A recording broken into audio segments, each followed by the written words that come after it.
Trop de chaînes en France, je ne sais pas, mais en tous les cas, l'avantage d'avoir des chaînes en France, c'est de pouvoir donner le choix aux consommateurs, sachant qu'aujourd'hui, de notre point de vue, le consommateur regarde plutôt des programmes plutôt que des chaînes en tant que telles.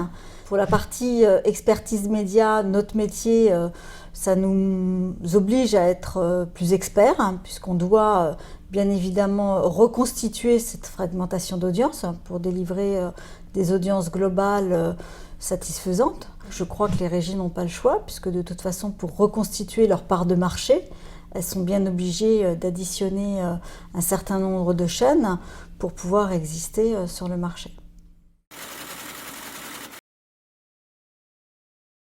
Il y a probablement une incidence, puisque la télévision est un acteur important des investissements net média sur notre marché. Mais néanmoins, je pense qu'aujourd'hui, l'ensemble des acteurs médias avaient besoin d'aller chercher de la part de marché et que tout le monde a baissé de la valeur parce que tout le monde y voyait la nécessité.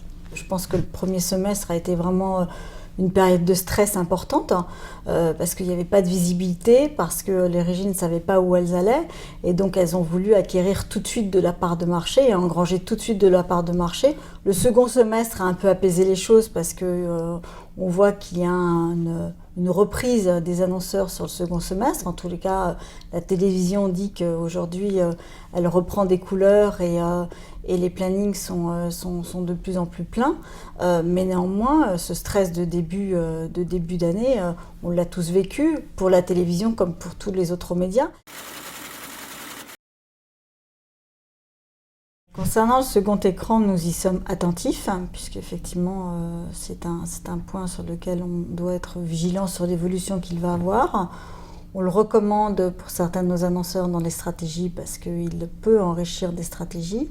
On pense que c'est une façon de parler au consommateur qui est enrichie, donc le contenu doit être enrichi. Si aujourd'hui on prend un contenu unique et qu'on le met sur l'ensemble des leviers, on pense que le consommateur sera en reste et n'aura pas l'information qu'il souhaite.